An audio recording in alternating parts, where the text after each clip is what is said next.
A ideia então é que a gente vai entrar na série do último conteúdo que a gente vai estar vendo na disciplina de estrutura de dados. Tá? A gente vai estar vendo agora nessa aula aqui e na próxima aula teórica dois algoritmos de ordenação. A gente já viu dois algoritmos lá atrás, né? Em alguma das aulas, eu não lembro qual exatamente, a gente conversou sobre bubble sort e merge sort. Não lembro exatamente qual foi a aula. Em complexidade, exatamente. E aí, para que a gente cubra, né, o normal dentro de uma disciplina de estrutura de dados como essa, é que a gente cubra pelo menos 4 algoritmos de ordenação. Então a gente vai ter, nessa aula, a gente vai estar falando de quicksort, e na próxima aula, na próxima terça-feira, a gente vai estar falando de heapsort, que são dois algoritmos muito eficientes para fazer ordenação de conjuntos. O assunto de ordenação, ele é um pouco diferente, ele não envolve mais conceituar a estrutura, mas simplesmente trabalhar o algoritmo para fazer com que a estrutura adquira uma nova característica. Então, eu falei que criei uma lista, por exemplo, que não estava ordenada. Como é que eu ordeno essa lista? Existem várias estratégias para colocar em ordem. A forma como eu vou, a estratégia que eu for utilizar, vai me determinar a complexidade de tempo, e isso vai me determinar se eu estou fazendo bem feito ou se eu não estou fazendo bem feito. Então eu vou lá, eu escrevo um software qualquer, que em geral, boa parte do que a gente faz em sistemas que a gente vai entregar é processar dados, e processar dados muitas vezes significa ordenar esses dados, né? Colocar eles em diferentes ordens para facilitar uma interpretação de uma pessoa que está utilizando o software. Então esses algoritmos de ordenação são utilizados assim em praticamente tudo que a gente faz. Tudo que a gente vai estar trabalhando vai precisar. Se eu utilizar um algoritmo de ordenação que não é eficiente, meu software fica ruim, ou seja, eu morro da fome, porque ninguém quer software ruim. Entende? Aí vem o cara, vai lá, abre o livrinho, texto, estrutura de dados, vê, opa, dá para fazer isso. Fiz o GeoSort, inventei um algoritmo qualquer, foi lá, ficou mais ou menos. Aí vem o cara, abre o livro e diz, opa, heapsort, tem tempo constante, o tempo é tanto, não sei o que, o cara vai lá e vende um software que a cada busca funciona do mesmo jeito, ou ele não vai ter instabilidades, dependendo do tipo de busca que eu vou fazer. Ou o cara vai dizer, eu quero que seja extremamente rápido para buscar, mas eu não me incomodo de pagar o preço de vez em quando ser mais lerdo. Então o cara vai utilizar quicksort. E se a gente vai ver que é importante que vocês saibam alguns desses algoritmos, mas também é importante que vocês saibam que tem bastante teoria por trás disso. Existe bastante coisa em livros, textos, caso vocês queiram implementar qualquer técnica de ordenação. Esses algoritmos não são nada novos. O quicksort, ele foi publicado em 62, na tese de doutorado do Tony Hoare. E quando eu for mostrar, eu vou contar a historinha para vocês, que é muito engraçado, o que me aconteceu com o cara. Então, não é nada novo, talvez até mais antigo que as próprias árvores que a gente estava vendo. Tanto é que a gente está falando de ordenação aqui, ordenação utilizando vetores. É isso que está por trás. Eu vou começar então a aula falando sobre alguns conceitos básicos que vão servir tanto para essa aula de quicksort quanto para a próxima aula de heapsort. E depois a gente vai ver o algoritmo do quicksort para ficar mais interessante. Quando a gente terminar, a gente vai pegar as fichas, os tabuleiros com o Paulo, e a gente vai executar, né, o jogo de tabuleiro do quicksort. E vocês vão ver ele na prática, tá? Fisicamente funcionando. Então, a noção de conjuntos ordenados, né, como eu falei para vocês até agora, ela é extremamente importante no nosso dia a dia. Ela facilita que a gente interprete dados de uma forma melhor e mais elaborada, às vezes mais rápida, mais eficiente. Então, é de extrema importância na nossa vida cotidiana ordenar as coisas e, por consequente, né, em computação, a gente entregar os dados num formato mais fácil, mais amigável, mais simples de ser interpretado pelo usuário, é extremamente importante. A gente tem uma série de exemplos aí que podem ser utilizados, né? Vem na nossa mente quando a gente fala de grandes catálogos ordenados. A gente pode pensar nas listas telefônicas. Eu posso ter lista telefônica ordenada por nome ou posso ter ordenada por endereço. São os mesmos dados, mas com ordenações diferentes. Eu posso ter a lista de clientes de uma empresa, eu posso ter a lista de clientes por nome, por cidade, por faturamento, por uma série de coisas. Então, posso ter vários critérios de ordenação aqui. Listas de peças de um catálogo. Posso ter pela quantidade que tem em estoque, pelo tamanho das peças, pelo peso. Peso. Preço.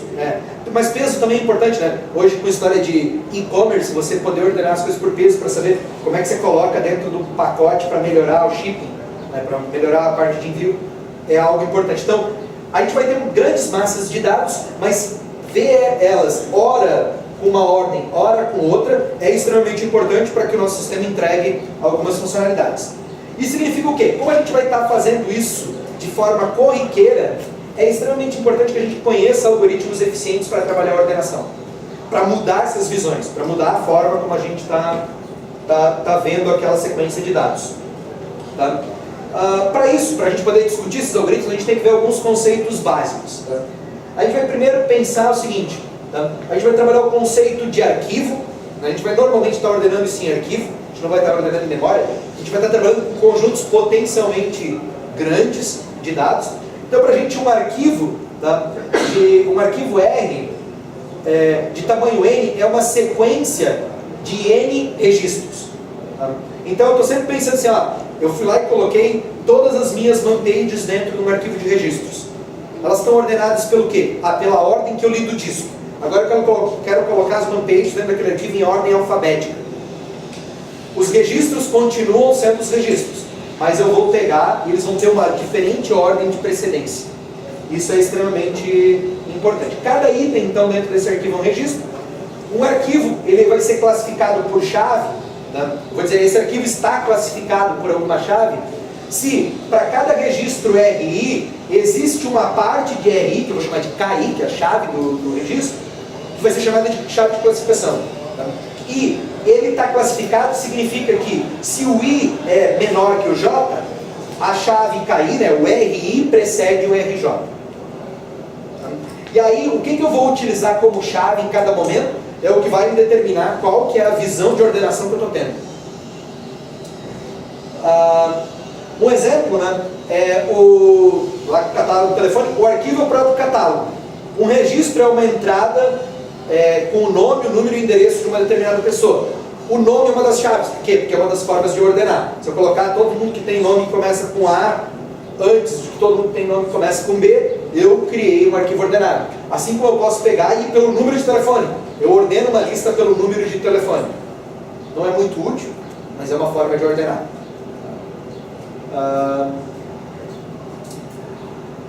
Outra coisa que a gente pode ter quando a gente está falando de ordenação, eu posso ter dois tipos de ordenação.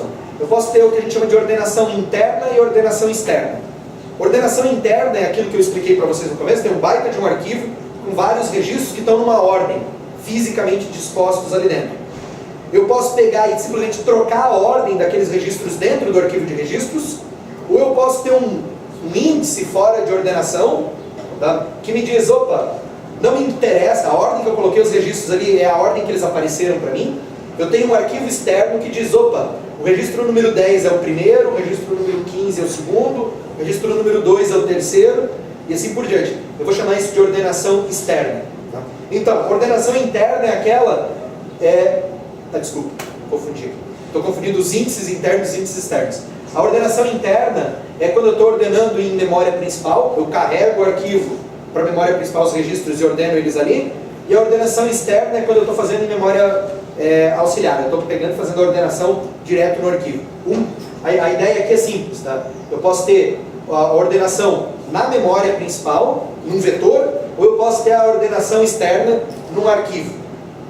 Do nosso ponto de vista de implementação, eles vão ser muito parecidos. Tá? Por quê? Porque quando a gente vai estar trabalhando com arquivos de registros, o arquivo vai ser basicamente um pointer, né, aonde que eu vou saltar ali de registro em registro. Assim como o meu vetor é um pointer, que eu salto de tipo em tipo para cada posição dele. Então a gente vai remeter àquela ideia nossa de que vetores e ponteiros são a mesma coisa na hora de trabalhar. Mas aproveitando a deixa que eu dei aqui, a gente pode ter duas formas de ordenação. Tá? Aí, querendo ganhar velocidade ou não, eu posso fazer a ordenação interna no arquivo, por exemplo, e aí deslocar aqueles caras dentro daquele meu vetor, ou dentro daquele meu arquivo, ou eu posso manter aquele meu arquivo todo embaralhado, mas eu tenho um índice externo que eu ordeno, e aí mostro no disco como é aquilo, faço a busca utilizando o seek para dentro daquela memória. Obviamente tem custos diferentes, né? Embora a ordenação, o índice de ordenação externo, ele é mais rápido de calcular o índice, ele é mais demorado para ir buscar, né? Porque eu pago o tempo da cabeça lá no disco, por exemplo, e de um lugar para o outro. Já se for em memória principal, isso não faz diferença. Já a ordenação interna, quando eu for buscar em ordem, eu vou simplesmente fazer uma leitura sequencial dentro do disco, isso é muito mais rápido. Então a gente tem que lembrar desses detalhes. Sobre a estabilidade dos algoritmos de ordenação. Tá? A gente vai ver, os algoritmos que a gente vai estar trabalhando, eles são inerentemente estáveis, a estrutura deles é para ser estável. Uma técnica de ordenação é chamada de estável se para todos os registros I e J, dado que KI é igual a KJ, eu tenho dois registros que têm a mesma chave. Se eu aplicar um algoritmo de ordenação, né, e antes do algoritmo de ordenação, o I estava na frente do J, né, se o KI e KJ é igual, tem a mesma chave. Por exemplo, são dois registros de pessoa, onde a pessoa tem o mesmo peso. Eu quero ordenar por peso. Tá? Eu vou dizer que o algoritmo de ordenação é estável se a pessoa que aparecia no primeiro arquivo, estava ordenado por nome, aparecia antes daquela pessoa, quando eu ordenar por peso, e os dois têm o mesmo peso, ela continua aparecendo antes. Essa é a ideia. Tá? Então, se RI precede RJ no arquivo original, então RI precederá RJ no arquivo classificado. Colidiu a chave. Tá? E eu estou ordenando, eu não vou inverter a ordem deles. Isso é um princípio chamado de estabilidade do algoritmo. Em geral, algoritmos que têm estabilidade são muito mais rápidos. Por quê? Porque eles não gastam tempo invertendo as coisas. É simples. Existem alguns algoritmos bastante pesados até, que não têm estabilidade. Mas a gente vai preferir os que têm por causa da questão de eficiência. Não adianta... Mas aí não teria um segundo critério de... Eu poderia ter, mas ó, cada critério é um critério. Eu vou ter que aplicar um critério para depois aplicar um segundo critério e assim por diante. Não, aí o desempate. Quando der empate, usa outro critério. A ideia é que, vamos traduzir então. Quando dá empate, fica igual como estava no arquivo original. Eu posso simplesmente ter um subcritério de ordenação, que diz o seguinte: no caso de empate, eu jogo a estabilidade fora. Mas, se o meu algoritmo já não tiver estabilidade, eu não tenho como jogar ela fora. Entende? Eu posso descartar a estabilidade do algoritmo, mas se o algoritmo não tiver estabilidade, eu tenho que passar uma reordenação nele. Tem que rodar um outro algoritmo agora para garantir que aquele critério está sendo garantido, o segundo critério. Então, por exemplo, eu vou ter duas, nesse caso que eu estava falando, eu vou ter duas chaves, né? Uma chave que vai dar o primeiro deu um empate. No caso, os dois têm o mesmo peso, faz por ordem alfabética. Então... Pois mas aí eu tenho duas chaves, né? Uma chave que é o nome e uma chave que é o peso. Aí eu vou fazer uma ordenação por nome e uma outra ordenação depois para quem tiver empatado por peso. Não, é o contrário. Desculpa, é o contrário que você falou. Vou fazer primeiro por peso, depois quem tiver empatado eu ordeno por nome. Mas eu vou ter que rodar dois procedimentos de ordenação. Aqui, né, eu poderia rodar um procedimento só e jogar fora o critério de estabilidade e resolver isso na mesma execução. E a ideia aqui é que a estabilidade deixa como estava anteriormente. Então, o que eu falei ali, né, antes para vocês, uma ordenação pode ocorrer sobre os próprios registros ou sobre uma tabela auxiliar de ponteiros. É exatamente o que eu confundi com aquele primeiro slide lá. A classificação direta é uma ordenação onde o arquivo é ordenado diretamente, eu estou mexendo no próprio arquivo, então os registros são movidos de uma posição física para outra. E a classificação por endereços é uma ordenação onde somente a tabela de ponteiros é ordenada. Eu pego e tenho uma tabela de busca lá, que não vai mexer nos registros, mas vai mexer no número dos registros. Para dar um exemplo aqui para vocês, essa aqui é um arquivo que não está ordenado, né? A chave é a chave numérica aqui no começo. Então eu tenho esse registro. Eu vou fazer uma classificação direta. Classificação direta significa percorrer esse cara, copiar esse para o primeiro. Pegar aqui, percorrer esse cara, opa, esse é o segundo. Copiar ele para o segundo, e assim por diante. É simplesmente mover fisicamente esse registro inteiro para a posição dele definitiva no registro definitivo, no arquivo definitivo. Tá? A segunda forma de fazer é essa classificação por endereços. Tá? Eu simplesmente pego, eu tenho a tabela original, eu copio ela para o arquivo que eu estou dizendo que é o arquivo com ordenação, só que aqui no arquivo de ordenação eu tenho uma tabela de ponteiros classificada. O que eu faço aqui? O primeiro aponta para essa posição, o segundo aponta para cá, o terceiro aponta para cá, o quarto aponta para cá. Eu tenho uma tabela auxiliar para não ter que mover esse cara. A gente sabe, né? Se eu estou trabalhando em memória secundária, isso aqui é bastante eficiente, porque esses caras aqui podem ser gigantescos, pode ter centenas de megabytes cada registro. Aqui você tem que mudar um número inteiro, 4 bytes em disco. Então isso se torna bastante eficiente. Eu pago o preço depois. Se eu quiser buscar sequencialmente, esse cara aqui é muito mais eficiente. O HD funciona assim, né? Você muda só o índice do registro, em vez de quando você faz uma cópia, sei lá, move a pasta, o arquivo. Ah, sim. O sistema de arquivos? O sistema de arquivos, depende do sistema de arquivos. Né? Se for um sistema de arquivos baseado em árvore, ele vai fazer isso, ele simplesmente vai mudar o ponteiro de um lugar para o outro. Ele não copia, ele só altera onde está linkado. Pensem que o sistema de arquivos pode ser como uma árvore. Aí você pega uma folha aqui que era um diretório, conecta ele numa outra, um nó que era um diretório, você conecta ele embaixo de um outro nó. Você não precisa mover todos os dados, você só altera alguns bytes daquele cara dizendo quem que é o pai dele, ou dizendo para o pai quem que é o novo filho dele. Entende? É bem simples, é bastante eficiente. Mas aqui é uma ideia onde que eu não mexo com os dados, mas eu simplesmente crio uma tabela auxiliar para ordenar. São as duas formas de classificação. Como é que a gente vai escolher, né, algoritmos de ordenação? A gente vai estar sempre buscando eficiência de tempo.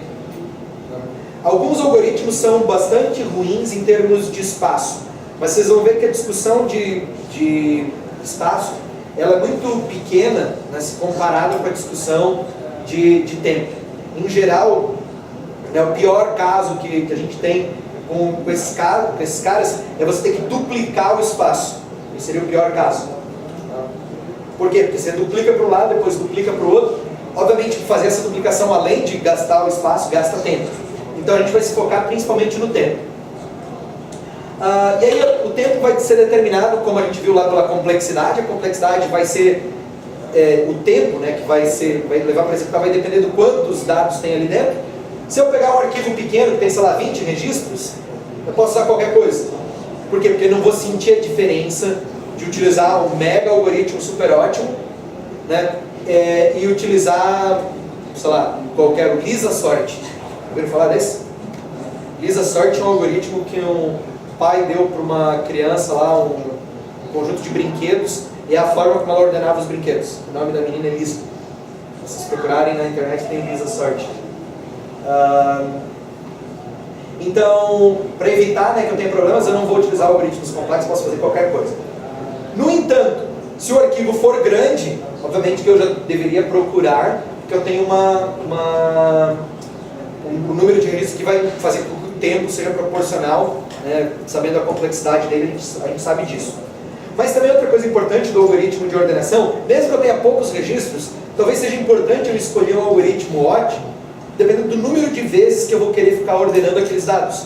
Então, se for algo que permite o usuário ficar mudando de ideia a qualquer momento, por exemplo, na visualização de um determinado dado, é extremamente importante que eu tenha um algoritmo eficiente. Por quê? Porque eu vou ter que estar executando, mesmo que seja, sei lá, quadrático o algoritmo, né, e seja com 20 registros, se o cara for executar 1000 vezes aquele cara, ele já vai pagar o preço do tempo que ele demora. Então é extremamente importante a gente levar em consideração também o número de vezes que vai ser executado. Tá?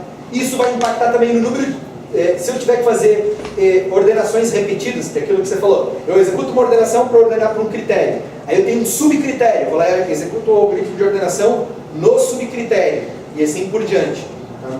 Então, eu tenho que ter ele eficiente por causa disso. E um último caso que eu coloquei como quarto caso, tá?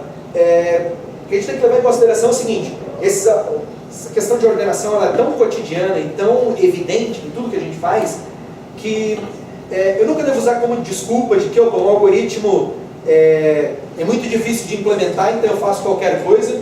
Por quê? Porque a gente tem que lembrar que um sistema que é ineficiente nunca vai vender direito. Tá? Então, como programadores, como alguém que vai trabalhar o resto da vida vivendo com software, você tem que lembrar que a eficiência é extremamente importante, a experiência do usuário. E se você disser, eu não vou implementar nunca um heap sort, porque é muito chato, muito difícil de implementar, faz qualquer coisa aí e entrega para o usuário. A experiência do usuário é diferente. Chega o teu concorrente, vai lá e diz, eu vou tirar o tempo e vou implementar um heap sort. Ele ganhou todos os teus clientes porque você não quis implementar. Então essa história do esforço de programação não deve ser nunca levada em conta. Tá? Aqui são os critérios, né, que a gente já sabe, são os aspectos de definição da eficiência no tempo. Tá?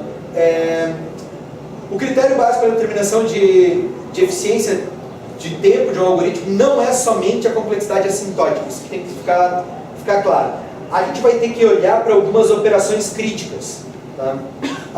A operação crítica dentro de um algoritmo de ordenação é a comparação de duas chaves e os deslocamentos. Né? Por quê? Porque quando a gente vai fazendo um algoritmo de ordenação, para ordenar eu tenho que olhar para um e olhar para o outro e ver, um é maior que o outro, então eles têm que ir para algum lugar. Eu vou levar normalmente em consideração, além da complexidade assintótica geral, eu vou ter que olhar para o algoritmo e ver, ele está fazendo tantas comparações e para cada tantas comparações ele está fazendo tantos movimentos.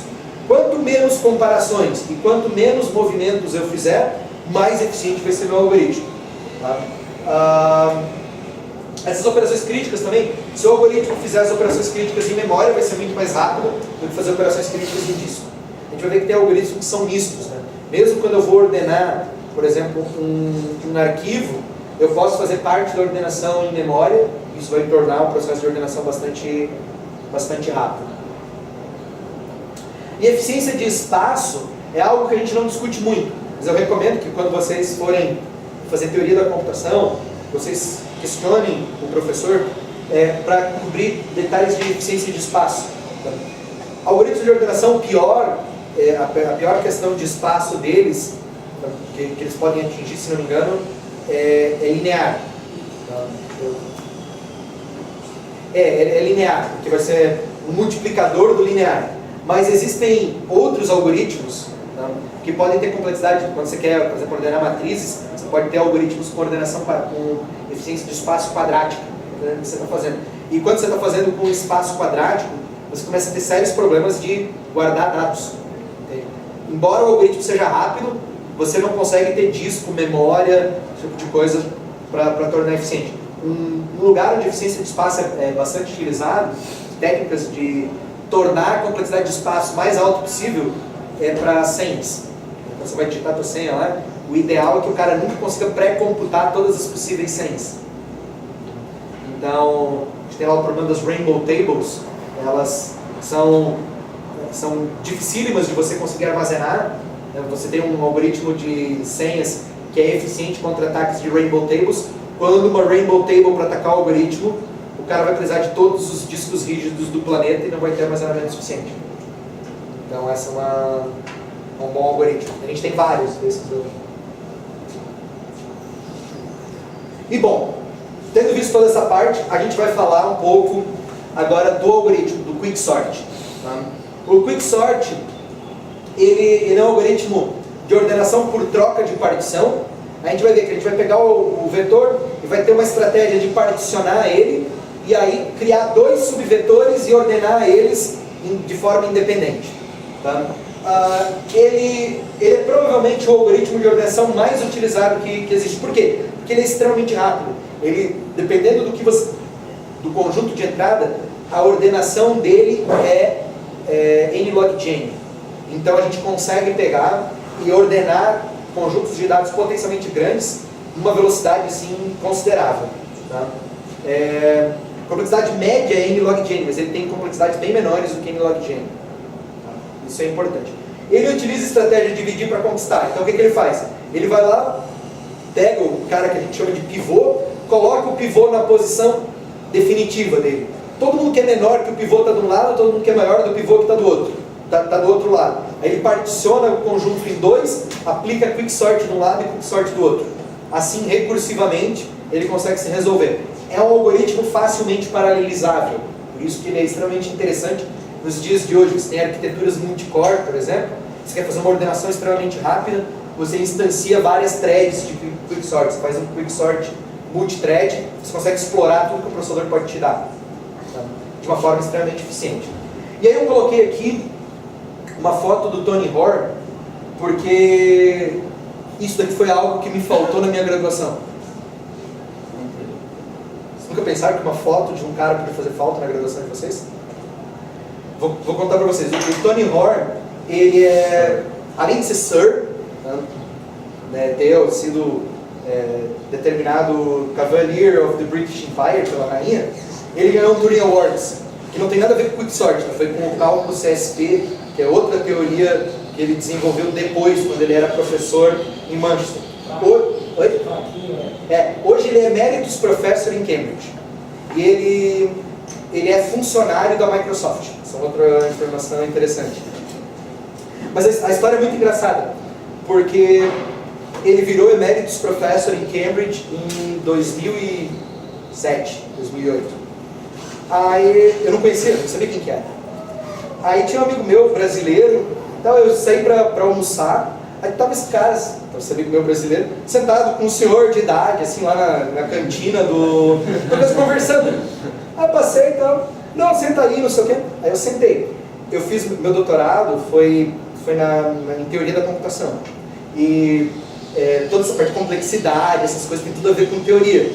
E o cálculo CSP é a base para fazer provadores de teoremas, por exemplo. E aí eu sentei na mesa com esse amigo meu brasileiro e um senhor de idade. Aí o cara falou, o que você faz? Ah, você é brasileiro? Ah, sou. Pô, legal. Então. E ele perguntou, o que você está fazendo aí? Ah, não, estou fazendo doutorado sobre isso e aquilo, blá blá blá. Aí o cara começou a me perguntar coisas do meu doutorado. Ah, tá, mas como é que você está resolvendo tal problema? Como é que você está resolvendo tal problema? E aí a gente ficou de papo ali na hora do almoço. No meio da conversa, eu olhei para ele assim, tá, e o senhor, o que o senhor faz por aí? Aí o Marcelo, esse amigo meu, falou, para. Antes que você pague mais mico do que você já está pagando, vamos colocar os pingos nos is. Você já estudou estrutura de dados, né? Assim, sim, você já estudou Quicksort, né? Então, óbvio, né? Não existe um curso de estrutura de dados que não cubra Quicksort. Quicksort foi a tese de doutorado do Tony Hoare. Aí eu, sério? Aí olha, eu estudei, mas ninguém nunca me mostrou a foto para eu saber quem que é a cara do algoritmo. Então como é que eu vou saber? Por isso que é obrigatório na minha disciplina ter agora uma foto do Tony. E se vocês encontrarem com ele, né, vocês vão saber quem que é. Isso é uma coisa importante. Por isso que tem vários das outras aulas que ele coloca a foto, porque é extremamente importante associar o nome com a pessoa. Porque às vezes você vai sentar e vai discutir Quicksort com o cara. Fica meio complicado. Então, é importante. E um ano e meio depois, aí, detalhes, né? O cara virou camarada meu. Aí ele trabalhava, tinha uma época que a gente tinha o meu escritório e o dele dentro da universidade, ficava parede com parede, porta, uma do lado da outra, a gente se encontrava quase todo dia. E o cara é uma figura assim, fenomenal. A gente foi para uma conferência de métodos formais em Limerick, na Irlanda. Aí ele foi para dar um keynote, foi convidado. Eu fui lá para apresentar um paperzinho numa sessão merreca. Aí tá, chegou no keynote, eu sentei lá no fundo da sala. Aí ele começou a falar, né, explicando sobre a trajetória de vida dele, blá blá blá, e cálculo Quicksort, cálculo CSP. Chegou na hora que ele está falando de Quicksort e falou, assim, tem muita gente que estuda o Quicksort no mundo inteiro, não sei o quê, mas nunca associou com a minha pessoa, com a minha imagem. Aí o cara pega assim, aquela sala com 400 pessoas, ele olha lá pro final do corredor, aí assim, não é Mr. Martino. É isso mesmo. Assim, ele inclusive fez pagar o maior mico da minha vida. Mas o que acontece? Várias pessoas hoje me conhecem como amigo dele. Não sabe nem quem eu sou, mas sabe que... Então, o cara é gente finíssima. O grupo lá de teoria era muito forte. Então, assim, pra você ter uma ideia, é um grupo que tem 3 Turing Awards dentro do grupo de teoria.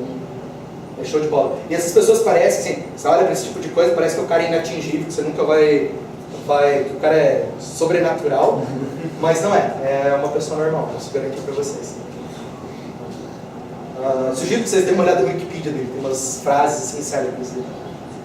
Bom, voltando ao Quicksort então, que é o trabalho do Tony, que agora vocês sabem quem é, não correu o mesmo risco, do mesmo livro que eu paguei. A gente vai ver agora como é que o algoritmo funciona. Tá?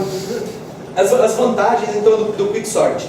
O Quicksort é super simples de implementar. Ele é tão simples de implementar, mas tão simples, vocês vão pegar um jogo de tabuleiro daqui a pouco, vão abrir ali, a gente vai explicar para vocês o algoritmo e vocês vão conseguir executar o algoritmo com 3, 4 operaçõezinhas, jogar no tabuleiro e fazer o algoritmo de ordenação funcionar. Tá? Outra coisa, o Quicksort ele é utilizado para medir uma série de outras coisas em computação. Ele é um pilar que é utilizado para comparar. Ah, tal coisa é rápida. É tão rápida quanto o Quicksort. Ou você pega lá um benchmark de processadores, por exemplo. Faz hora, já ouviram falar, né? De benchmark. Você quer saber uma coisa que está em todos os benchmarks? Quicksort. Você pode pegar, vai ter sempre implementado o Quicksort. Por quê? Porque ele é muito bem compreendido. Teve muitas análises matemáticas do comportamento dele. Então é algo que existe uma solidez teórica nele gigantesca. Inclusive ele pode ser utilizado para coisas que não tem nada a ver com coordenação. Como por exemplo para comparar duas CPUs. A desvantagem do Quicksort, a principal deles é que se eu pegar o arquivo ordenado do jeito errado, tá, ou desordenado do jeito errado, ele vira n quadrático. Ele não tem essa estabilidade temporal. O pior caso é n quadrático, o melhor caso é n e o caso médio é n log de n. E o pior caso, vocês já vão sacar quando vocês começarem a jogar no tabuleiro, se o arquivo tiver ordenado, já tiver ordenado, ou ele tiver ordenado na ordem inversa, a gente cai no n ao quadrado. Então você tem que ter certeza de que ele está razoavelmente embaralhado para ser eficiente o Quicksort. Mas existem algumas versões que melhoram a escolha do pivô e vão fazer com que a gente consiga, mesmo na presença desse problema de ordenação, né, de pré-ordenação, a gente consiga fazer com que ele se comporte próximo de n log de n. Não é o Quicksort original, mas são algumas variações dele. O algoritmo do Quicksort, ele é razoavelmente simples. É isso daqui, ó, o Quicksort. O que é o Quicksort? O Quicksort pega um arquivo, particiona o arquivo. Na hora que ele particiona, ele pega assim, escolhe um número qualquer ali, que a gente vai chamar de pivô, coloca todo mundo que é maior para um lado, todo mundo que é menor para o outro. Aí pega e chama Quicksort de um lado e chama Quicksort do outro. Esse é o algoritmo do Quicksort. Eu pego um vetor, aqui, né, um arquivo, eu pego o número que tem aqui de... que eu quero como pivô, eu digo qual que é o limite superior, porque eu posso trabalhar só com um subvetor, entende? Então eu passo o vetor inteiro e digo, ó, só pega esse pedaço aqui para trabalhar, que é esse limite superior e inferior. E se o limite superior for maior que o limite inferior, o que ele vai fazer? Particiona o vetor utilizando o limite inferior e o limite superior. E aí ele chama Quicksort do limite inferior até i-1 e Quicksort do i mais 1 até o limite superior. Isso a gente pega os dois subvetores, o que está entre o pivô para baixo e o pivô para cima. Esse é o Quicksort. É por isso que ele é extremamente bem entendido. Qual que é a jogada aqui? O Quicksort em si não é interessante do ponto de vista de algoritmo. O que é interessante é o algoritmo de particionamento, porque ele é que vai fazer com que todos os maiores que o pivô fiquem de um lado e todos os menores que o pivô fiquem do outro. O pivô não é incluído em nenhuma dos dois subvetores? Não, porque quando eu particiono, o pivô foi para o lugar certo. Tá? Então ele já está na posição definitiva dele. O que o algoritmo de partição faz? Ele pega, tem um vetor, ele pega, sei lá, o número 10. A posição definitiva do 10 é na terceira casa. Então todo mundo que está abaixo do 10 é menor que ele, todo mundo que está acima do 10 é maior que ele. E eu chamo de Quicksort ali. Então o que vai determinar a eficiência do Quicksort? Vai ficar claro, eu trouxe um exemplo ali, razoavelmente grande para que vocês vejam, mas que facilite depois o entendimento dentro do jogo de tabuleiro. Tá? Os parâmetros direita e esquerda delimitam os subarquivos dentro do arquivo original. Tá? Então, onde que a ordenação ocorre. Então aqui, né, o limite inferior e o limite superior vai definir aonde está ocorrendo a ordenação. Quando eu vou fazer a primeira chamada, como uma chamada recursiva, eu digo, ó, começa do começo e vai até o fim. E aí ele particiona, depois chama do pivô para baixo, do pivô para cima. Tá? Uma coisa crucial aqui é o algoritmo de partição, como eu falei. Como é que funciona o procedimento de particionamento? Tá? Eu vou rearranjar o arquivo ou o vetor para que essas seguintes condições valham. Todo elemento, tá? Aí, né, ele está em um lugar final no arquivo, ou seja, eu escolhi um cara como pivô, ele foi para o lugar definitivo dele, se eu escolhi ele como pivô. Nenhum dos elementos que estão à esquerda do i são maiores que ele, nenhum dos elementos que estão depois dele, dentro do arquivo ou do vetor, são menores. Então, eu tenho os menores antes dos maiores depois. Ele foi para a posição e eu simplesmente sei que são dois subproblemas iguais ao primeiro, só que menores. Eu tenho esse modelo de convergência. Então, para vocês terem um exemplo aqui, ó, eu pego esse vetor inicial aqui, ó, 25, 57, 48, 37, 12, 12, 12, 92, 86, 36. Se eu pegar o primeiro elemento e disser, ó, o primeiro elemento é o pivô. Tá? O que eu quero? Eu quero colocar o 25 na posição definitiva dele. Ou seja, para que todo mundo maior que o 25 esteja depois dele, todo mundo menor que o 25 esteja antes dele. Se eu fizer isso daqui, eu sei que o 12 é o único elemento menor que o 25, o resto todo mundo é maior. Ou seja, o 25 está na posição dele, ele é o segundo menor elemento. E eu sei que todos os menores estão abaixo dele, estão antes dele, e todos os maiores depois. O que eu faço agora? Agora eu pego e vejo se o 12 está na posição definitiva dele. E aí, como o 25 está na posição final, o problema foi decomposto em dois problemas. Agora eu tenho que ordenar esse vetor e esse vetor aqui. Eu pego o 12. O 12 é um subvetor unitário, ele já está classificado. Eu não preciso ver por quê? Porque não tem ninguém maior nem menor que ele. Ele é unitário. O fato dele ser unitário significa que ele está classificado. Então, o que eu faço? Eu posso ver que agora o problema está resolvido. Eu resolvi o 12 e o 25, agora eu tenho que pegar e reordenar esses caras. Eu pego o primeiro elemento, digo que ele é o pivô. Eu pego agora e coloco o 57 no meio, aqui. Todo mundo que é menor que o 57 para um lado, todo mundo que é maior que o outro. Eu quebrei esse problema de ordenar esse subvetor aqui em dois problemas menores, que é ordenar esse subvetor aqui e esse subvetor aqui. E assim eu vou seguindo. Eu pego e agora ordeno esse cara aqui, passo 48 para cá, fico com esse vetor, passo o 37 para cá, 33 é unitário, esses caras estão todos resolvidos. Aí eu venho aqui o 96 e 82. Eu simplesmente pego e passo o 92 para a posição definitiva dele, 86 ficou unitário, está aqui o meu vetor ordenado. Esse é o algoritmo do Quicksort. Eu escolho um cara, movo ele para a posição definitiva dele. Se eu mover ele para a posição definitiva, todo mundo que é menor que ele ficou de um lado, todo mundo que é maior ficou do outro. É assim simples. Então, a gente pode ver essa recursividade aqui do Quicksort como uma árvore de recursividade. Isso já vai dar uma ideia para vocês qual que é o problema de complexidade que ele tem. Se eu não pegar e não particionar o vetor de uma forma certa, o que vai acontecer? Eu vou pegar e vou ter uma árvore bem desbalanceada. Se eu tiver ele muito próximo de uma árvore totalmente balanceada, o meu Quicksort aqui, isso significa o quê? Isso significa que eu tenho ele muito próximo do n log de n. Se eu por acaso pegar e escolher lá o meu pivô de um tempo constante, ele vai ter o quê? Ele vai ter log de n de tempo de busca. E se ela ficar balanceada? Se ela ficar desbalanceada, vai tender muito mais ao n do que ao log de n. Então vale aquelas mesmas regras, tá?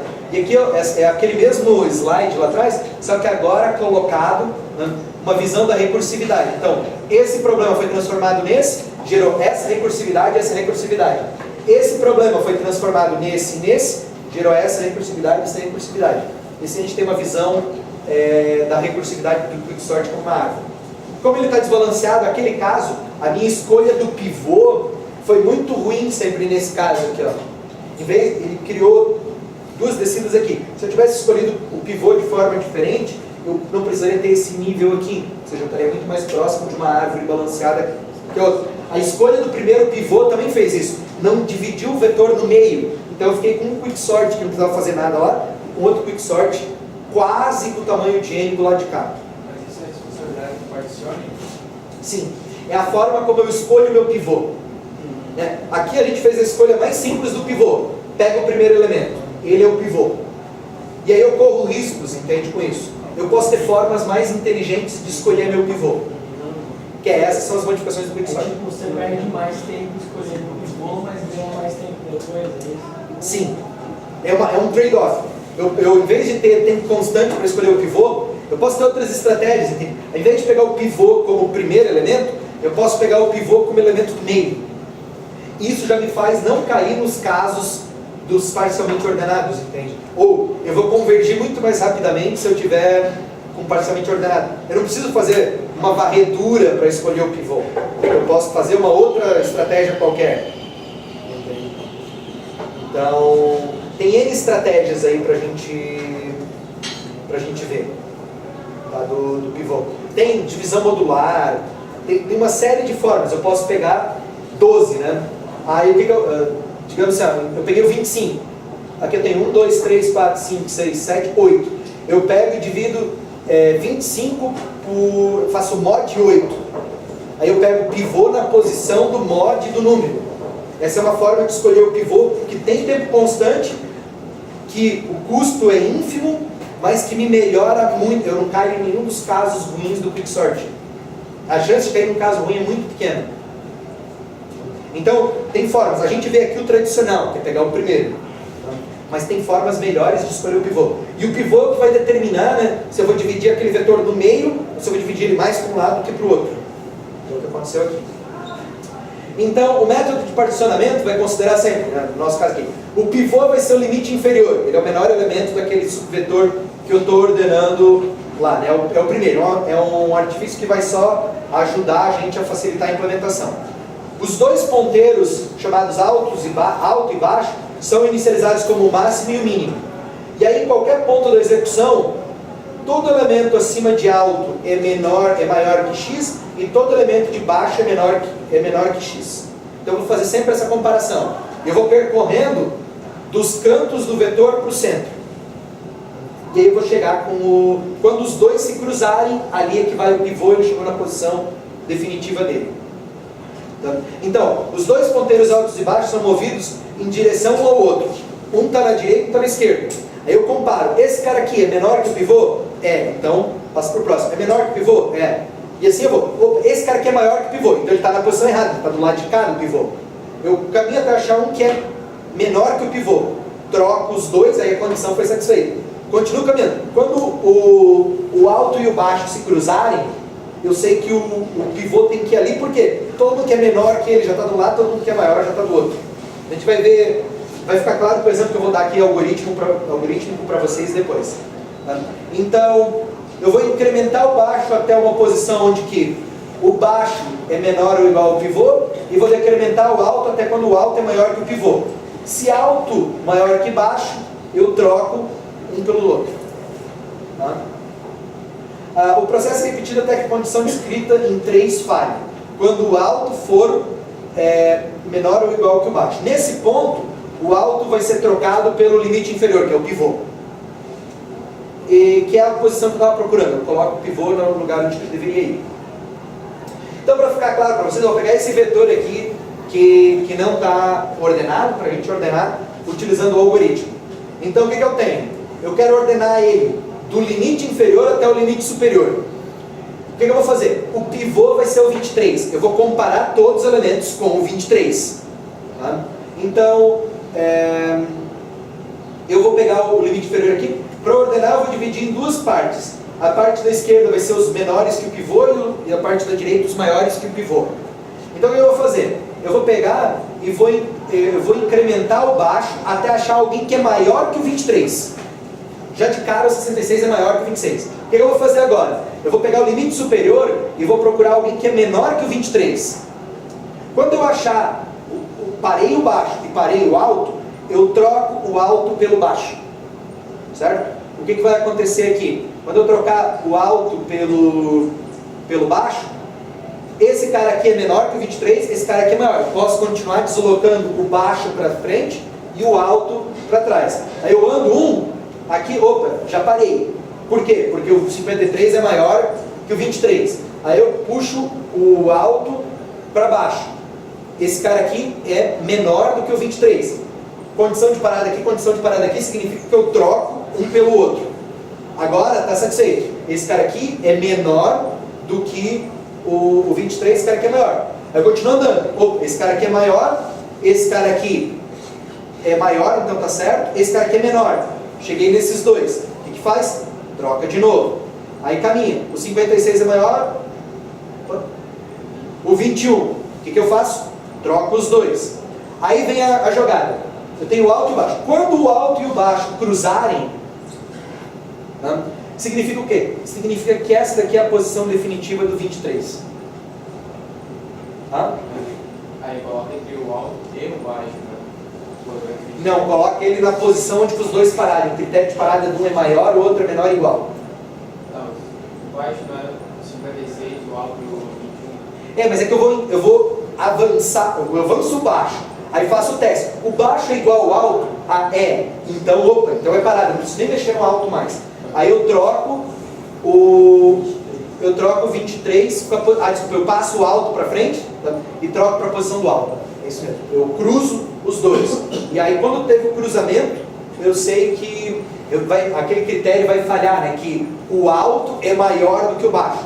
Quando o alto for menor que o baixo, eu troco esse cara para a posição. Aí o 23 tem o quê? Todo mundo que é menor que o 23 está do lado de cá, todo mundo que é maior que o 23 está do lado de lá. E aí o que eu faço? Agora, eu poderia, se eu tivesse duas threads, quick sort desse lado, quick sort desse lado, duas threads. Eu reduziria o tempo pela metade de busca. Eu vou executar primeiro a thread do lado de cá. O que eu vou fazer agora? Eu quero ordenar esse vetor. Eu quero colocar todo mundo que é maior que o 21 de um lado e todo mundo que é menor do outro. Então o que eu vou fazer? Vou ver que cheguei aqui, né, percorri todo mundo é menor que o 21, e eu simplesmente troco um pelo outro. Aí agora o que eu tenho? Eu tenho esse cara aqui para ordenar, que é essa parte aqui do vetor. Então eu tenho que comparar todo mundo com 11. Eu vou levar o baixo aqui é igual, eu pego e troco. Por quê? Porque esse 11 veio... Eu fiz... Deixa eu voltar, me perdi. O que acontece? Eu caminho baixo. Aqui o critério do baixo é menor ou igual. Então eu parei aqui. O alto, esse cara não move, porque ele é menor já. Eu tenho tanto o critério aqui do baixo quanto o critério do alto foram violados. Ou seja, eu tenho que fazer uma troca desses dois. O que isso significa? Isso significa que esse 11 aqui, que vinha antes desse 11, vai cair nessa posição. Eu garanto a estabilidade. Mesmo tendo dois números iguais, eu garanto que o cara que aparecia primeiro no vetor original, aparece primeiro no novo vetor ordenado. Então, eu tenho isso. Esse cara foi para a posição definitiva dele. Aí o que eu vou fazer? Eu vou pegar e vou continuar executando. Só que aqui no caso, para não ter que fazer o mesmo algoritmo, eu vou ver, o limite superior é maior que o limite inferior, é falso. A gente simplesmente vai pegar e vai trocar esse cara aqui é unitário, esse cara é unitário. Eu sei que essa condição aqui não é a condição que eu vou testar para saber que ele é unitário. Eu não preciso mais ordenar, eu sei que ele está na posição, aí o que eu tenho que fazer? Eu tenho que voltar e sair executando esse cara aqui, para ordenar ele. E é basicamente isso. Quick sort é só pega um cara, escolhe um pivô, vai usando o alto e o baixo para ir para a posição certa, achou a posição certa, põe o pivô na posição dele, começa um outro subvetor. Você vai ter certeza que deu tudo certo quando todos eles estiverem já na posição definitiva. O algoritmo de partição, então, para implementar, é basicamente, aqui eu só, na hora que eu botei, acabei perdendo toda a indentação. Mas a ideia é basicamente essa, né? Eu vou chamar aqui o partição, com o limite inferior e o limite superior, eu vou ter o pivô e o temporário. Eu tenho mais dois inteiros que é o alto e o baixo. Aí, o pivô recebe o limite inferior, o alto o limite superior, o baixo o limite inferior mais 1. Por quê? Porque eu não vou mexer com o pivô eu vou deixar parado, né, que é o limite inferior. Enquanto o baixo for menor que alto, eu vou fazer aquele caminhamento. Se o baixo for maior que alto, eu boto o pivô na posição certa dele, tá? E aí retorno, né? Que faz o retorno da função para terminar a recursão. Então esse cara aqui é uma partição que vai ser chamada dentro do algoritmo do quicksort. O quicksort é simplicíssimo de implementar. E alguns comentários, tá? Para evitar o pior caso, já falei um pouco disso, ou para evitar casos ruins, onde os elementos estão em grupos parcialmente ordenados, pode-se utilizar uma estratégia probabilística. Eu seleciono o pivô, ao invés do primeiro, um elemento aleatório. Eu jogo um range do tamanho do vetor e pego qualquer cara. Isso vai fazer com que eu não tenha que pagar o preço dos parcialmente ordenados. Mas vai fazer com que eu também não tenha convergência tão rápida em alguns casos. Mas vai me ajudar a distribuir. Eu posso fazer seleção totalmente aleatória, ou, como eu falei para vocês, eu posso fazer uma seleção com base num cálculo baseado no que eu tenho à mão. Ou, num outro caso, eu posso percorrer o subvetor, somar todo mundo, dividir pelo número de elementos e procurar o elemento médio, que aí eu sei que eu estou dividindo bem no meio. E isso pode ser bem mais eficiente do que convergir tudo para um lado só. E o que vai acontecer? Todos esses métodos que estão apresentados aqui melhoram a velocidade média, né? Mas eles podem afetar a quantidade de casos que caem nas velocidades melhores que a média, ou que caem nas piores não, mas pode afetar, né? Ele traz todo mundo para próximo da média, não necessariamente ele traz os caras que estão lá no fim para próximo da média. Então essa é para diminuir, essa aqui é a ideia. E é basicamente isso sobre o quicksort.